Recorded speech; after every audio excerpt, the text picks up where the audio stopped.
Welcome, fans, to another edition of the Great North Wrestling Podcast. My name is Jack Kilby, Executive Vice President of Great North Wrestling. And tonight we're very pleased to welcome a man who knows the ins and outs of the well-vaunted Ohio Valley Wrestling territory and has had quite a career himself in and around that area and many insights on today's wrestling game. That would be Mr. Von Lilas, who also hosts a program with Hustler Rip Rogers that we'll discuss. But before we get to that, fans, I know a lot are asking about the big event coming up May the 6th at the Earl Armstrong Arena in Ottawa, Ontario. And I'm here to tell you that in the coming weeks, we're going to have a major series of announcements about the card that is shaping up quite nicely with some excellent talent and a mix of old and new Great North Wrestling competitors. So stay tuned for that. In the meantime, I would encourage everyone to stay on top of our social media presence, thehannibaltv.com, of course, as well as Facebook and YouTube for updates. So without further ado, I would like to welcome Mr. Von Lilas to the Great North Wrestling Podcast. Von, how are you tonight? I'm great, man. Thanks for having me. How are you?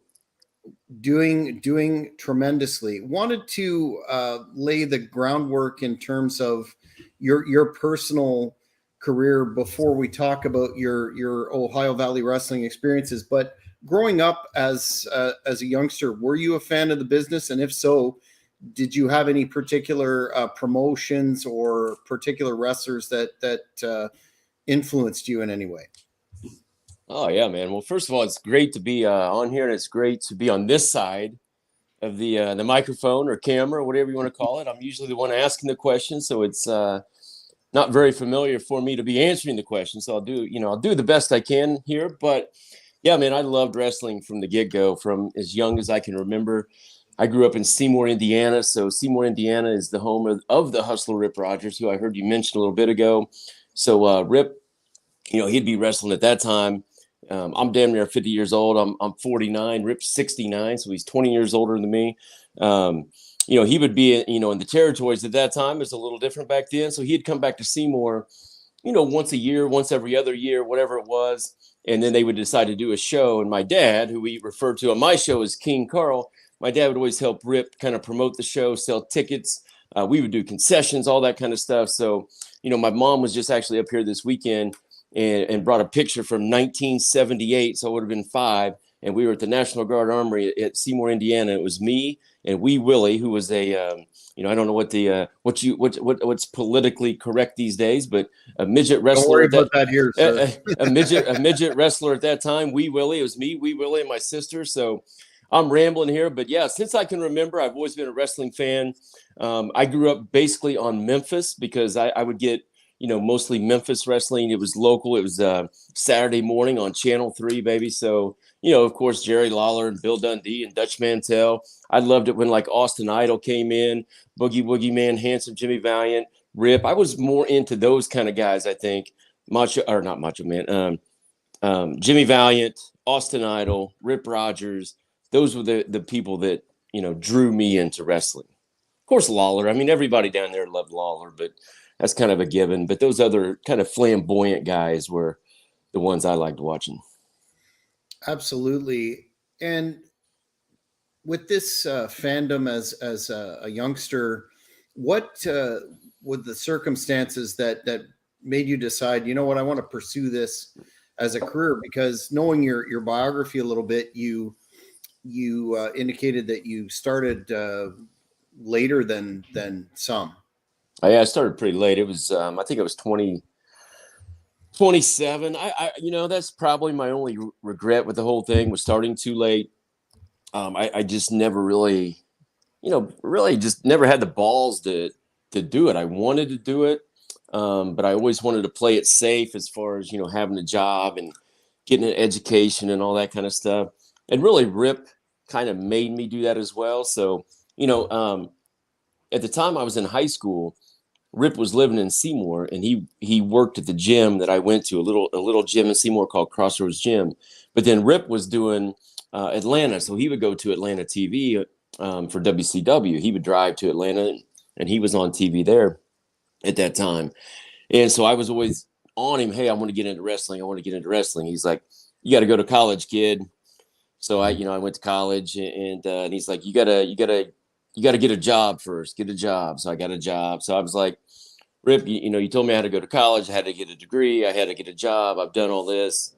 I'm ready. And he said, pick me up at the gym. Gave me a date, gave me a time. He said, you're driving. And we went somewhere in Illinois. And I was his manager for the first time against the Colorado kid, I think Colorado kid at some elementary school somewhere in Illinois. And that was kind of the start. And then I was the baseball coach at Muncie Central High School. And for a fundraiser, I put on a wrestling show. So we brought in, that was OVW at the time. It was Cena, O'Hare, David Flair, Jindrak, Rodney Mack. Who else was there? There was, you name them, they were there pretty much. And they put me in the Battle Royal as a teacher. They did a gimmick where I got powdered in the eyes early, so because they didn't want me in the whole match. Came in, made the big save at the end, and won, of course, in my hometown or my home school. But that's when I started. So it was so great. I was about 27, and that's when OVW was, in Louisville down there. And so I started going. I joined Nick Dinsmore's class, Eugene, and I would go down on the weekends. I would drive from Muncie to Louisville, about a 3-hour drive every weekend, and then I started doing the shows and stuff. And that was kind of the start of it. And then, Rip kind of got me in the intermediate class after that with the contract class. We can get into that in a minute, but I was in the contract class then. But I never made the jump, man. I never left teaching to just say, screw it, I'm going to go after this wrestling thing full time. So then when baseball season rolled around, I was back to not wrestling. So that always hurt me. Yeah, I've heard Bin Hameen on shout out to the Hameen Media Group and the excellent Yalla, baby.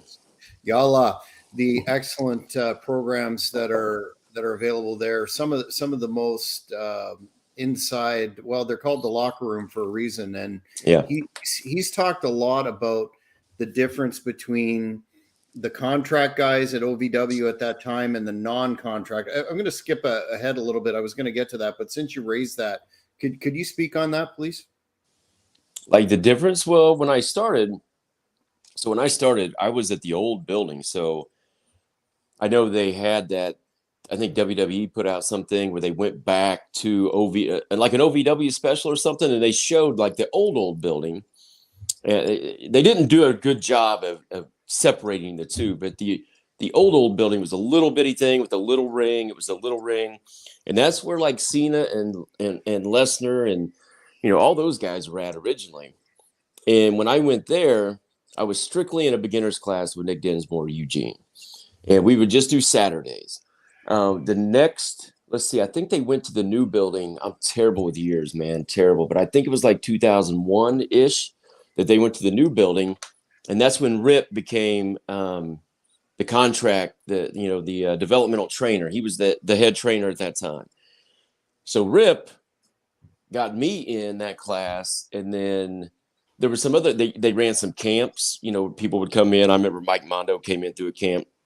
We just had Tank Tolan on our show the other night. He came into a camp.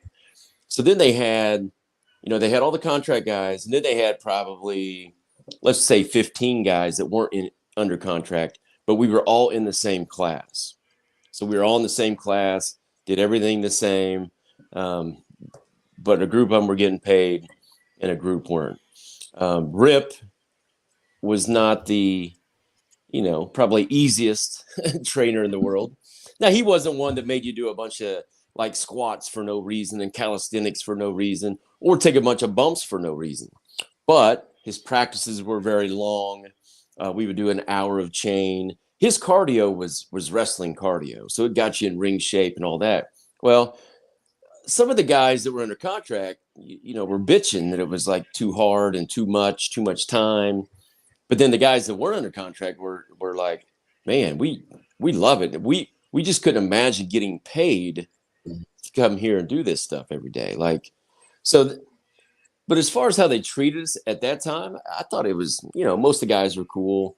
They would get in the ring with you. It was not a big deal. There was not a big, everybody kind of knew who was under contract and who wasn't, but I don't think it was ever like a real big deal at that time. Now, eventually, maybe what you were talking about, eventually then Rip got fired a couple times. Eventually then Rip was teaching what was called the intermediate class. So they still had a contract class. Rip got phased out of that, took over the intermediate class for OVW. Then they separated us. That's it. Yeah. So that eventually happened. And that's when Rip would run practice. I remember at one time it was like a Monday night from like 8 to midnight or some shit like that. And we would have 50, 60 guys there. We would have the mats out because we only had one ring, of course. It wasn't like NXT. We get the mats out. We were wrestling all over that building. And it was awesome, man. It was just, there was some really good wrestlers there. Like I said, 50 guys is no joke. And it was just, it was hardcore, man. Everybody loved it. Everybody worked really hard. The competition was, high, and it was cool. It was a good time. And I heard you on, I believe it was Rick Victor's podcast.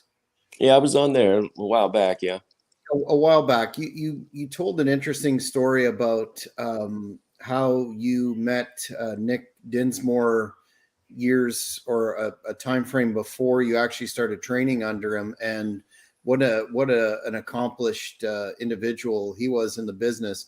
Like, if you can, to tell everybody about that story about how you met him and the training under him initially, and whether or not you look at that Eugene gimmick as a net positive or negative, as a lot of commentators, quote unquote, do. Yeah. First of all, I think Nick is awesome, man. He is one of the best wrestlers that I've ever been able to be around. I mean, he took guys, we used to do amateur shows, what we would call them, and he would take guys that have never really wrestled, that have maybe been coming to class a couple times, whoever sold the most tickets basically, and have a match with him. And you would never guess that guy had really never been in the ring. He did the same for me when we were doing shows early on. Love Nick. I think he is a top talent in the ring of all time. And I mean that as far as being able to just call it psychology, just smoothness, technical, whatever. I think he's awesome. So with that being said, as a trainer, he was great too. Those Saturday classes were great. He was great at that. And then he would, take a lot of us to the show. He was always very nice, very cool. He would always go to bat for the guys in his class or girls in his class when we'd go on the weekend shows for OVW, and do anything he could to get us, in a match, whether it was a battle royal, because then when you go to those shows, it was all contract guys.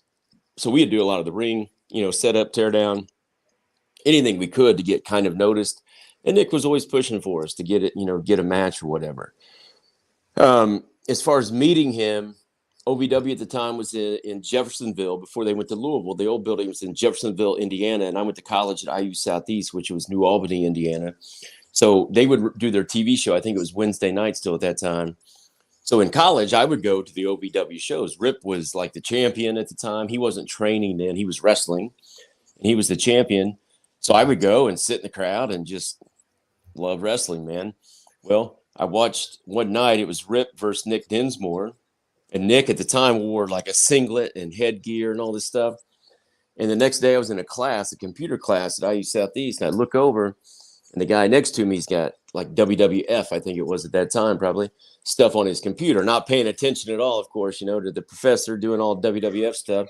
So I started looking at him. I was like, well, shit, that's the guy Rip just wrestled last night.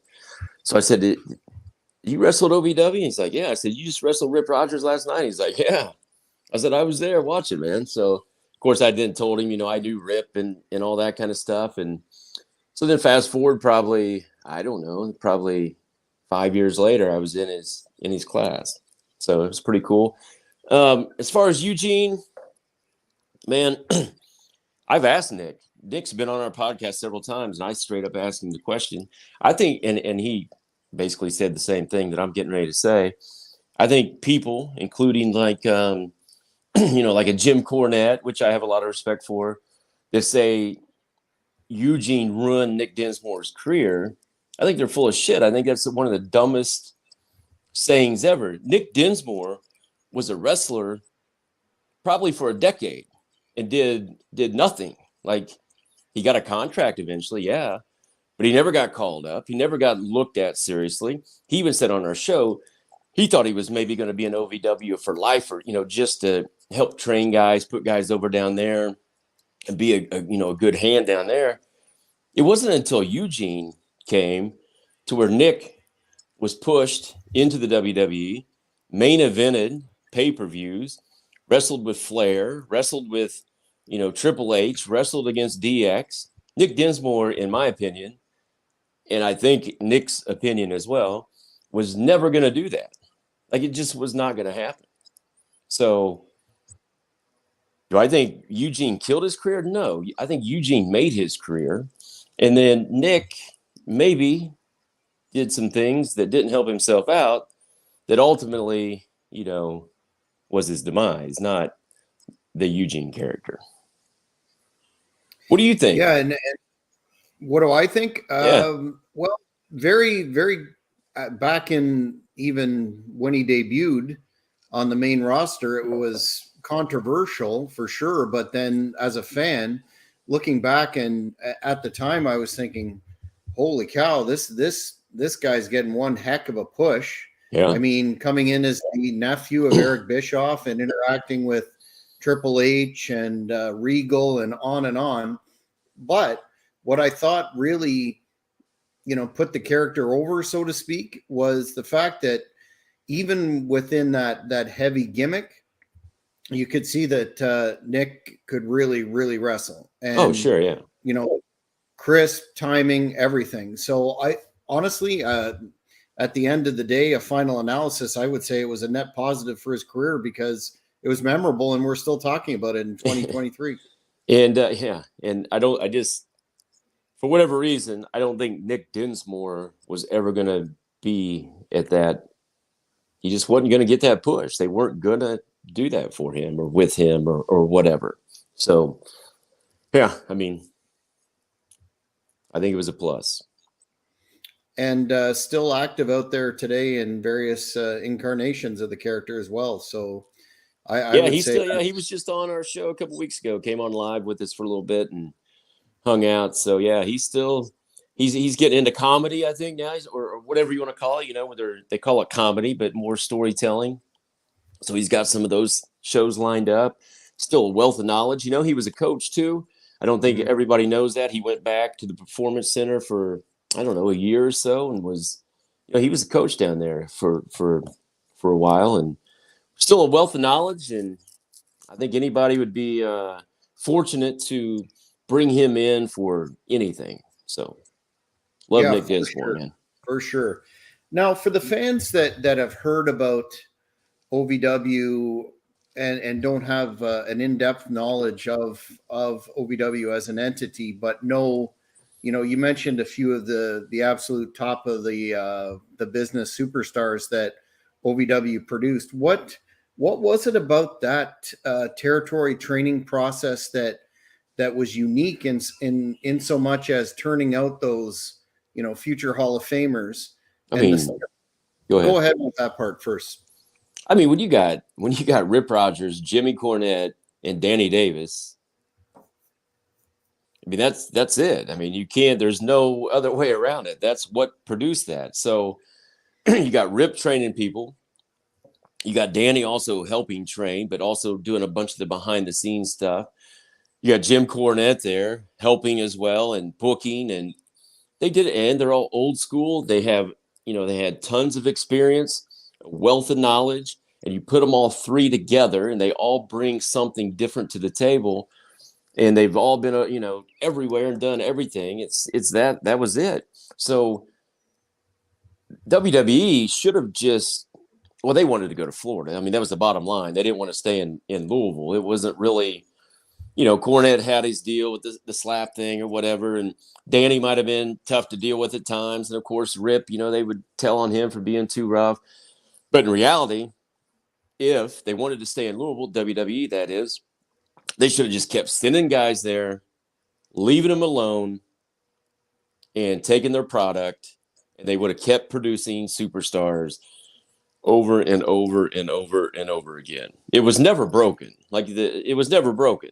There was nothing to ever fix, change, anything. It just, I guess some things just run their course, and eventually it did, and they moved on.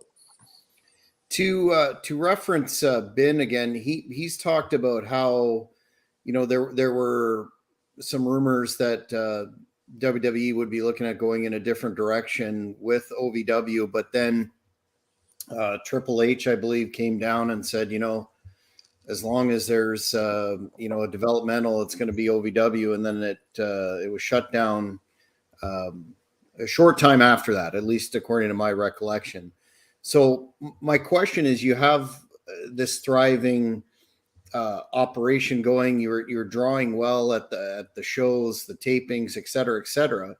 What was, and correct me if I'm wrong, but you had indicated that the atmosphere after they pulled out, WWE pulled out, it went down quite quickly after that. And I'm just wondering of your recollections of that period of uncertainty, the Triple H deal, and then immediately thereafter when they pulled out. I don't remember the Triple H thing, but Nick, I think, just mentioned that, or maybe it was Ben Hameen. Somebody just mentioned that to me a few weeks ago on our show, and I didn't really remember that at all. I never remembered that happening. I do remember when they pulled out and left, because Danny was basically like, hey, the show must go on. We're going to still do TV. We're going to still have practice. We're still going to do everything. He said, we started this thing without the WWE, and we're going to continue on without the WWE. And I remember, I was like, man, because they would basically, I don't know what the hell, 500 people probably, but it was basically a sellout every Wednesday night for TV when the contract was there. And I just remember thinking, like, man, are people really going to come and watch us? Like, we're not under contract, whatever. That first night, I remember it was electric, because I did not do OVW TV. Rip ran a show called DCW. So when the contract was there, we did DCW. God, I can't remember if it was like after OVW show or before it or the next night. I can't remember when we taped it. But I was always on DCW, but not OVW. Now, some of the guys would do some dark matches for OVW, or they had a little role here and there. I never did anything with them. So I remember Danny pulled me in and said, hey, we want to make you one of the basically top heels or whatever, now that the contract guys are leaving. So he's like, we need you at every weekend show and all this kind of stuff. Can you commit? And I was like, yeah, let's do it. So I remember the first time going out there, I was like, the place was packed. The lights were on. That was the biggest crowd, I probably wrestled in front of. But it was awesome. I don't even remember what question you asked, but I think you said something about the being down. Are we talking about the fan base or the wrestlers, like, attitudes? Just in terms of, I believe I heard you on another broadcast indicate that the crowds drop quite. They did. Oh, after a while, yeah, the crowds. Yeah, of course. They're not seeing. The product is not going to be as, I shouldn't even say it's not as good. They just know these guys aren't under contract. We still had some good shows. We still did Six Flags. We still killed it. We did a great TV product, I still think. We had some great wrestlers. There was a time, like I said, we had 50 people at practice. I mean, you look at some of those OVW tapings that we did, top to bottom, those cards were great. We had a bunch of guys get signed. Rip says all the time, I don't know what the number is, but like close to 70 people that have come in on their own dime, not guys that, were sent there by WWE, but on their own dime. And a lot of them came at that time. They got signed. I mean, we found Brad Maddox. You remember Brad Maddox? We just found him. Sure. And he came through. He was there at that time. Beefy Wellington in OVW. I mean, so there was a professor, Gavin Garrison, who was Fletcher Chase, I think, in FC. There was a bunch of guys that still went on and got signed out of there. John Laurinaitis was still coming there for tryouts. They were still in contact. They were still sending WWE guys to our Six Flags shows. So, there was still, I loved it, because I thought now we're going to get more of an opportunity to show what we can do. It didn't bother me at all that the WWE pulled out. There was still WWE developmental, so we could still get signed and go there. It wasn't, but we were getting a bigger opportunity now because we were the stars now. Of course, the fan base dropped a little bit, yeah, but we still had our main fans. I mean, dude, when maybe not at TV, but we would do house shows. We'd run Indianapolis with the contract guys at the Ramada Inn on the south side of Indianapolis, and John Cena would wrestle in front of 15 people. Like, don't think that those guys were getting all these huge numbers all the time. Maybe the home base for TV, but not everywhere else. Nobody else did. They didn't know them in Indianapolis. You know what I mean? Once you got out of that little TV area, nobody knew who the hell they were. Fair enough. What would you consider your favorite or best work in terms of opponents in OVW? And I know you traded the belt back and forth maybe once or twice with Rick Victor and had some real good tangles with him. But are there any others that stand out? Oh, it was him for sure. Our whole feud was my favorite thing that I have ever done. So we laid that thing out for weeks in advance, knowing the payoff at the end. So that was all planned out, and we beat the hell out of each other, man. It was awesome. It was by far my best and favorite feud. Now, when we were tag team first, so all the stuff we did together then, that was all cool. That was good. But yeah, the whole feud in the singles with him was by far my favorite. One of the fans on social media asks about your reputation as being the hardest chop in the business, and I just wanted to know about what is it about the way that you threw a chop that for the uninitiated would earn you that, aside from your physical size. I don't know. I think it's just the long, lanky arms, and I got beat up so much early. Rip, being in with Rip had its pluses and its minuses. So it gave me opportunity, but it also, got me beat up pretty good too, because I was, I should have been in a lot of matches that he let me be in. And then I paid for it physically because people would just, beat the hell out of me. So I had to learn basically how to defend myself. And I don't know. I think I'm 6'5", long arms, and just, I don't know. I actually practiced though a lot. So at OVW, they had practice dummies, and I would chop that thing all the time until my hand was damn near purple. And then in practice, Rip would always do like a heat drill, and then we did a 4-corner chop drill. So you get chopped 4 times all the way around the ring, and then you chop the guy back. So I don't know. You eventually, for me, I wanted to be the giver and not the receiver. So I learned how to do it as best as I could, Well, for fans that aren't aware, they should search up some of your matches, because it's certainly memorable. Hey, Speaking of, I just put together a thing. I sent it to Ben Hameen. If I was on my computer, I'd try to pull it up here, but it was in Seymour, Indiana, at the National Guard Armory. Ben Hameen was managing his tag team against me and Eugene. And at the end of the match, it was over. He came in. We ripped his shirt off. Eugene held him. I got him 3 times, I think it was. I got it close up. I just sent it to him the other day. I just found it on an old VHS and burned it to digital.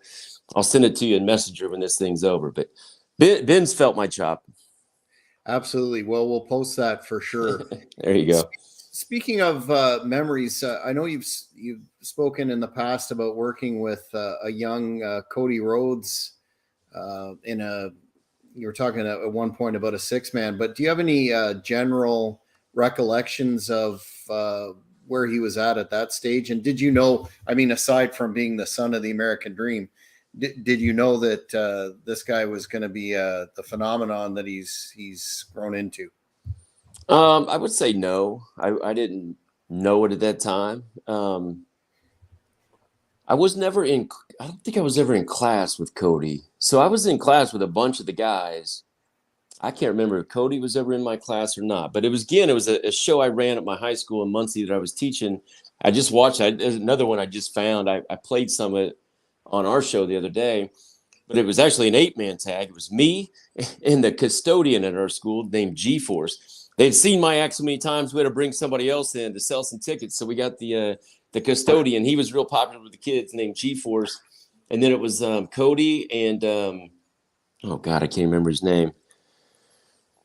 Little blonde guy. Cody and somebody against Deuce and Domino, and I think it was Ox. And God, I can't remember. But anyway, yeah, Cody was cool because he knew that I had wrestled. You know, the other guy, Mike Cruel. Mike Cruel was the other heel. And they kind of looked at me as a goof, as a stooge. We're in the back trying to go over some stuff. And they basically weren't going to let me do anything, and I was like, this is my show. Like I bought this show. This is my fundraiser. I have wrestled before. And then Cody went to bat for me. He's like, yeah, he knows what he's doing, man. Like it's not his first time. He can do whatever. So then they were like, so he did. He kind of went to bat for me, and the other guys were like, oh, okay. So that was cool at least. And Cody was always cool to me. I met him a few times. APOC, even I call him APOC. Victor. When he was on the road, he was hanging out with Cody because I don't know if you remember, they did that thing with Stardust, and then they were with them for just like not very long, but they were trying to do something with Cody. And he said Cody was talking, actually, he brought me up, and Cody, oh yeah. So Cody was, kind of putting me over with him a little bit. So, but did I see it at that time? I mean, that was a long time ago, man. I didn't. It's hard to tell sometimes. Like you see a Cena, and I thought he was going to be a star. I was surprised when I heard that they were going to fire him. When Cena was in OVW, I thought he was awesome. I thought he was a can't miss. Cody, yeah, I mean, I think he's great, but no, I didn't put him at that level at that time, maybe. Well, what a phenomenon! I hope he's not watching this. Cody, I'm sorry, buddy. Sorry, Cody. No, we got to put him over. What a phenomenon, and main event of the upcoming WrestleMania, where smart money is on him finally taking the belt from Reigns. So, man, he's done it his way, man. I mean, anybody's got the balls to walk and then come back. I mean, he's done it, and everything he's getting right now, he's deserved because he pulled all the triggers, man, and made all the right moves. Absolutely, and seems to be a good guy, according to. I mean, you're not the only one who's said that he's legitimately a good guy to deal with. Oh yeah, he was always cool with me, and I was a nobody. Got a fan question from Willow Roll asking what is the most devastating move you took in terms of pure damage? Well, most of the times I would always say no. People always want to do all this shit to me, and I say no. There is not a chance. I probably had that reputation at OVW that I wouldn't do anything. I mean, I wasn't about to risk life and limb not making any money in front of no people. It just wasn't. And we had people that did and I mean died eventually from it. I wasn't going to do that shit. But I'm trying to think, man. I mean, I don't know. Me and Victor's ladder match was pretty brutal. I would say not anything that I took. It would be more just being in battle royals when I was just starting, and the guys would just you would get chopped, 20 chest just purple and just get the shit beat out of you. That was probably it. No big devastating move. I wouldn't take any. Is that the question? Was that the question? Like a devastating move I took? I mean, is that the question? Yeah. And in your defense, back then psychology was a little more what's the word? Correct? Used. In that, used. In that you're not going to be bouncing a giant all over the ring. And I did lay down and take a couple of the 450s or whatever they are. I did lay there and close my eyes. Lay there and close my eyes a couple of times. People don't think anything about it because you're just laying there, but that's just as risky as anything. Laying there, they could land anywhere on you break your rib. I've seen somebody get their lung punctured doing that. Come on, down on their face, break nose, anything. So yeah, laying there is That not would count. not as easy as it looks.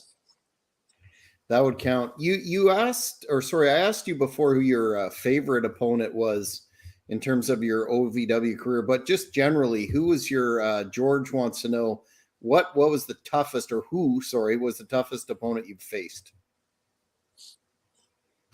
Oh, God. Toughest opponent. I wish I could think. I mean, I don't know. I don't know, man. I'm drawing a blank. I mean, like I said, me and Victor really laid everything in. I mean, I wrestled against Mark Henry. I wouldn't say he was the toughest, but some of those guys you get in there with, back again, I'm going back to Battle Royals. You get in there with like a Batista or a Sean O'Hare, and you're a green guy. You just don't know. You just don't. I guess that would be my thing. Even though Rene Dupree was a lot younger than me, I remember having a tag match against Rene Dupree and Lance Cade, and they didn't take it easy on me, which is fine. They didn't hurt me, but a lot of those kind of guys back then. I remember at practice, man, Nathan Jones. I don't know if you remember Nathan Jones. Like, I Yeah. did everything I could to not ever have to do anything in class with Nathan Jones because, I mean, he's Nathan Jones, man. I remember taking Matt Morgan's choke slam, one of the first matches he ever had, and it was at the Ramada Inn, and the ceiling was barely taller than us, and hit my head on the ceiling. So it was just those kind of guys that you just didn't quite know because I didn't really know them real well, like what was going to happen. So I think a lot of times the unknown going against a Batista, Sean O'Hare, some of those guys that was probably the most, I guess, scary for me at the time, but none of them really did much of anything.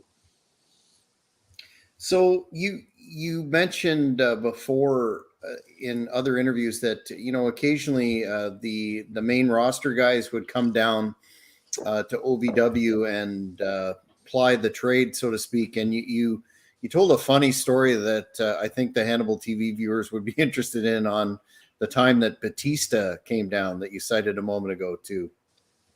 Oh, when he probably the time I have no idea what you're talking about. Probably the only time I really remember is when he came to our class at the old building, and he like put a bunch of. Is it the one where he was getting like stretched out and putting Ben Gay on, and I mean he changed clothes and changed boots and did the whole rub down and did all the stretches and you name it, he did it, and then he got in the ring for about 5 minutes, and that was about it. That So was it.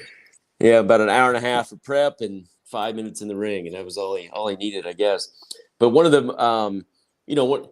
So when Nathan Jones and Matt Morgan, they were bringing them up as a tag team for a pay-per-view, and they sent them to Nick's class at the old building to learn a bunch of, or not learn, but to practice a bunch of double, team spots moves on people. So we were doing that. And again, I was, a lot of the guys in the class were, being marks that wanting to get in the ring with Nathan Jones and Matt Morgan. I wanted absolutely nothing to do with getting in the ring with Nathan Jones and Matt Morgan to practice and stuff. I mean, they were throwing guys up in the air as far as they could, double boots, double beals, double clotheslines, double everything, you name it, they were doing it. I took the double boot, I remember, a couple times. And then this guy named Timberwolf, this little guy, all hairy, they were doing the double Beal, and they said, "Have you ever done a Beal before?" And he's like, "Oh, yeah, yeah." So they throw him up in the air, and he comes down right on his head, turns purple, can't breathe, call 911. They come and get him. And then Nick was like, "All right, who's up? Who's next?" And I never got back in the ring again with him after that. So I sound like a big pussy on here, but man, I'd look at it. I was just being a little smarter. I didn't need to put myself through that. And protecting your character. So there was a point where your active, consistently active career came to generally a close after the time that you, I believe, you won the title from Rick Victor again. What made you stop at that point in time? The schedule that you were on. Yeah, I think I think I only won it from him once. I beat the first time I won the title was against Aaron Stevens, Damian Sandow, Aaron the Idol Stevens, whatever you want to call him. And then I lost it pretty quickly to Victor, I think. And then we had the big program, the big feud for weeks leading up to the ladder match that I did beat him in the ladder match. And then I just remember like the next day, can't remember if we had practice or something, but it was like my ear was ringing or hurt. I kept telling him, I kept saying, I think you broke my ear. I kept telling him. And then that Saturday, I think we were in Elizabethtown, Kentucky, and I drove by myself from Louisville to E-Town, and I'd stopped at Subway, got a Subway sandwich, and I got 2 jalapenos, one on each side. I just remember driving and eating it, and I kept like biting my lip or whatever, and it's like, man, this is weird. I don't know, this jalapeno, something's going on with it or something. I get to the show, and a couple guys come up, and they're like, man, did you do a bunch of drugs on the way here? I was like, hell no, I don't do drugs. They're like, your face is all messed up. I said, go look in the bathroom. So I did. So half my face, which still doesn't work real well, was just dropped and done. So it's like, holy shit, maybe I had a stroke. I went to the emergency room. So I had Bell's palsy. So I'd never really heard of Bell's palsy, but it's like what Jim Ross has or whatever. So half my face was basically paralyzed. In the meantime, I still had the pain, so I ended up getting an MRI, and I had like, I don't know, they told me I had the white matter, like brain, like lesions, the brain, but probably concussions or whatever, like shit on my brain. So at that time I was, man, I don't know, 35, I think, and I'd already had I'd been up at WWE multiple times with tryouts as an extra. Johnny Ace had been to OVW for a tryout. Never got signed. Been 8 years, whatever. Wasn't getting any younger, and the brain thing kind of worried me. So then I was like, man, I'm done. I think I'm just done. So we did a little thing where he got the title back, and that was it, man. I've wrestled since then, but not. I was done full time at that point. That was it. You touched on some of your tryouts in WWE. Do you have any recollections of any of those that stand out per se? Yeah, I would say, yeah. I mean, I do. Yeah, for sure. I mean, one was a match with Dolph Ziggler, which I thought went real well, and Dolph let me get my shit in. My comeback was different, I think, than everybody else's. I didn't do at the time, still probably everybody's doing the bump feed for 3 clotheslines. I mean, if there was 7 matches that day, 6 of them were clothesline bump feed. Mine wasn't. Thought it went good. Never really heard anything back about it. Johnny Ace came down, like I said, to OVW. I thought I had a good tryout there. They ended up signing Ryback back. Chris Cage, who was just on our show, is Caitlin Croft back. Both been fired. They signed Abraham Washington. He cut a promo basically saying he was the HNIC.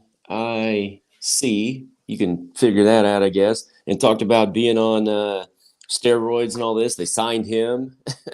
And then who else? Somebody else got signed out of that. It was pretty wild.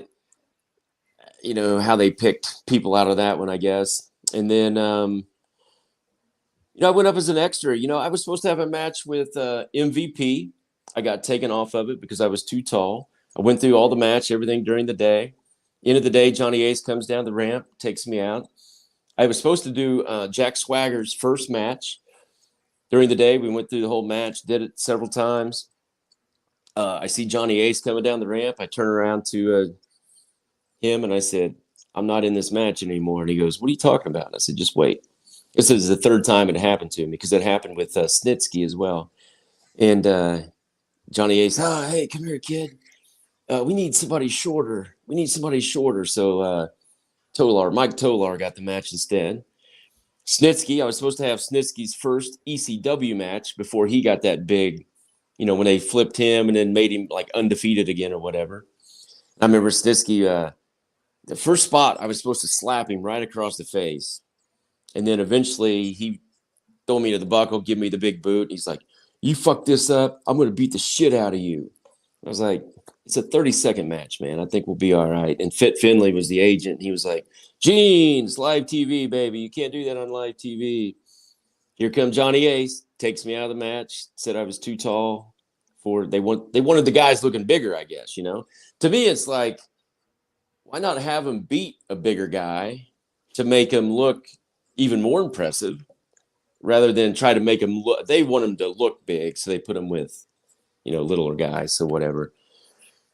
So, yeah, I mean, I don't know. I got kicked out of the ring with the announcer. Who's the announcer? He was he was the FCW announcer forever. I think he's an announcer in WWE now. Anyway, if you name some announcers, I'd be able to tell you. Not Corey Graves. This guy never wrestled, but he was Byron Saxton. Saxton, yeah, Byron Saxton. So he was trying, I guess, to wrestle at one time. Mm-hmm. So me and him were in the ring together, and Jamie Noble was calling out all the spots. So he wanted to do a headlock tackle deal. So he came off the rope to give me a tackle. I bump. Saxton bumps as well, even though he was giving me the tackle. And Noble says, "Get the fuck out of the ring." So that was it. I was done for the day there. And then there was another time I was in the ring with somebody, and they came down and said they kicked everybody out to get the divas in. They wanted all girls in there. So my match actually got, I think we had like a 6-man. I can't remember who was all in there. But my match got cut because they wanted, Vince was in the back, I think, and wanted to see all girls in the ring. So it's tough, man. I mean, it's tough. I think Dolph Ziggler's match with me was my best shot, and I didn't get it. And then when I quit, Rick Victor then was on the road. He basically went to Johnny Ace, was like, "What the fuck, man? How can I get hired? Like, what am I do? I've done everything." And he was great. Victor was great, dude. He is so solid. He is a great wrestler, worker, whatever. He's awesome. So I was happy. Like, if it came down to me and him anyway, he deserved it more. And I was thrilled to death that he got signed. I was more happy that he would get signed than if I would have gotten signed. We've heard a lot about the experience of guys coming in for tryouts backstage and the various cliques, especially around like catering and all these stories that we hear. Did you and walking on eggshells? Was that your experience too? But did you just go in and do your thing? And yeah, I never changed in a real dressing room. So I was always, as the extras, we would always find a little, sometimes they would give us like our own locker room. Other times you would just find a little cubby in a hallway, a bathroom, so you never really interacted in a locker room. I never was in a real locker room except once they put us in a locker room and some of the WWE guys elected to come into our locker room. Probably, the other one might've been overcrowded or whatever the reason, but they elected to come in and change with us. As far as catering goes, you just kind of, if you weren't stupid, I don't think anybody ever would do anything. I would go in, I would eat, and then get up. I didn't sit there, long enough to take somebody's spot all day. So I just walked around, tried to stay out of everybody's way. When the matches started, I would watch. I would sit down and watch, pay attention, shut up, listen, learn. But I never saw anything. No, I probably did 12 shows. I never saw anything. Never had any heat. Never saw anything like that. Well, that would be a good thing.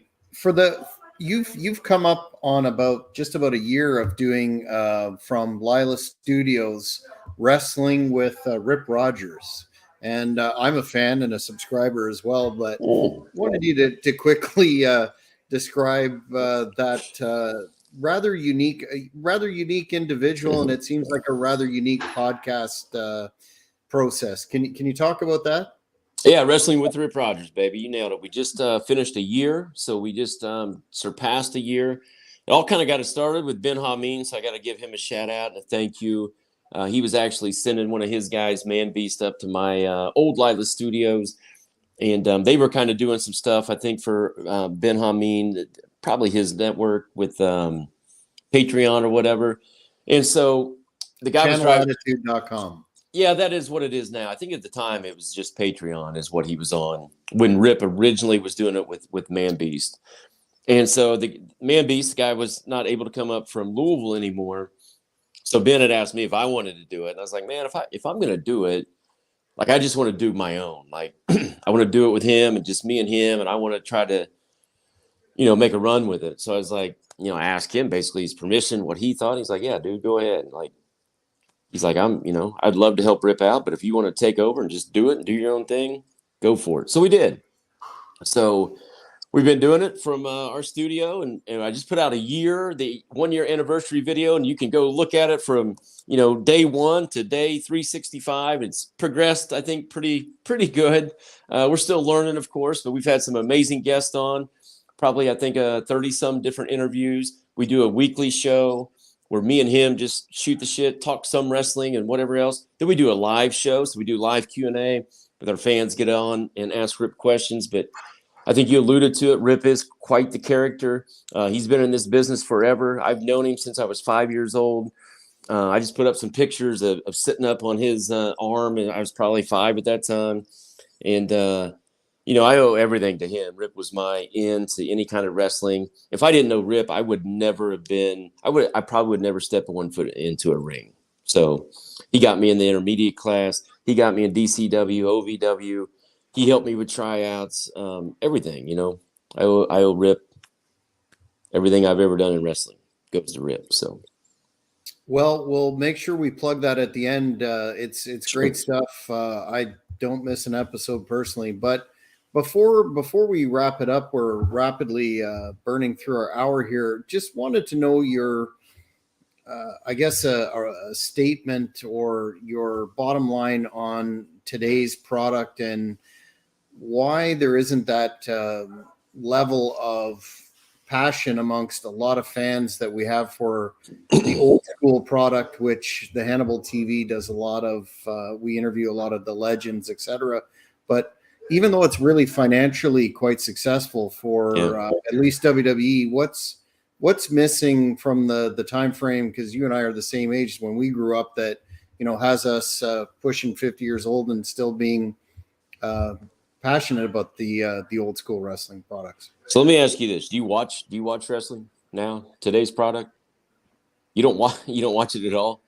My question was gonna be, what is going on in the WWE right now that is intriguing?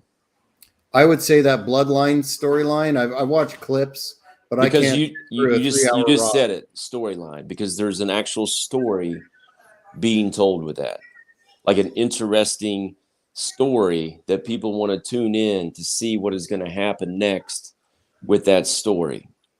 Most of the time, in my opinion, there's no story. AEW doesn't have stories. They have moves and matches and flips and whatever, but they don't really have a lot of stories, I don't think. And when they do try to do a story, it's like they do a story for a week and then that story's just gone, or they just flip it another way, or they never let things really progress and go out, 6 to 8 weeks or whatever. WWE, this Bloodline story is awesome. Like, I'm intrigued by it, but a lot of their stories, I don't know. I'm not, but this is one thing. And I think that's what's missing: psychology, storytelling, characters, good versus evil, all the basics that where wrestling came from. I think is what's missing. Now, you're going to get that million fan base of AEW that loves the moves and the excitement and danger and flips. But for me, I've seen it over and over and over and over again. And after a while, it's like, another flip, man. Like, I don't know. It just doesn't do a lot for me. Yeah, I couldn't agree more. Well, we've come to the end of our time, and I wanted to give you an opportunity, Vaughn, to plug what you want to plug, and where can you be found on social media so that fans can keep up with your excellent program with Rip. Well, you can follow me on Twitter at Von Lilas. I don't hardly have any Twitter followers, so get in there and follow me on Twitter. Facebook, you can follow me there. I got like a professional thing or whatever, so you can follow me at Von Lilas on Facebook or send a friend request to that. But the main thing is to go to Wrestling with Rip Rogers on YouTube. Wrestling with Rip Rogers YouTube. Hit that subscribe button. Get the notification sent to you. Every Friday we go live at noon, except for the Fridays that we don't, which happens a lot of times. It's kind of a running joke that we do. But check out all our old interviews. We got a big one with Brad Maddox I should have out tomorrow. But we also have a lot of interviews live where people can come on and do super chats and ask questions and all that good stuff. So a bunch of stuff out there. We got a new shirt on Pro Wrestling Tees, the Wrestling with Rip Rogers shirt. Go to that. And then I'm going to go ahead. I got it sitting here. So I'm going to plug Rip's book while I'm sitting here. It's the book on pro wrestling, Lessons from Rip Rogers. Go to Amazon.com. Pick that up while I'm thinking about it. That's about it, man. Yeah, I can't put that book over enough. Excellent read. And I popped when you offered to sell it for half price to Tony Khan. Half price to Tony Khan, baby. Tony has not taken me up on that yet. So we'll strange. See. He'd be far better off if he did. Anyway, I wanted to thank you once again, Vaughn, for coming on. We really appreciate your time, and we'll encourage fans once again to check out Wrestling with Rip Rogers and keep us updated as to what's happening in your world. Yeah, man. Thanks a lot. Thanks for having me. Thanks for everything you guys are doing. There's a lot of people out there doing this kind of stuff now. I know Hannibal was probably one of the first. So good for him for, breaking the ground and all that good stuff. There's enough room on this platform. The internet's a big thing. There's enough room for everybody. As Dr. Tom used to say, it's all ice cream. Pick your flavor. So everybody out there on internet land, you could go to, your guys' podcast, our podcast, Cornette's podcast, Renee Dupree's podcast, anybody's podcast. Give everybody some love. Give everybody support. Find what you like but don't be afraid to go outside the box a little bit too. So, I'm happy to be here. I hope I answered some questions. Sometimes I just ramble because I sit here with Rip Rogers so long, and some days he refuses to talk at all. So somebody has to talk for an hour. Usually it has to be me. So I apologize if I just ramble on and on. Well, no, you're a great guest. And once again, thank you for your time. All right. Thanks, man. Appreciate it. So, fans, that's it for this edition of the Great North Wrestling Podcast. Thanks, everyone, for tuning in, and we will see you next time.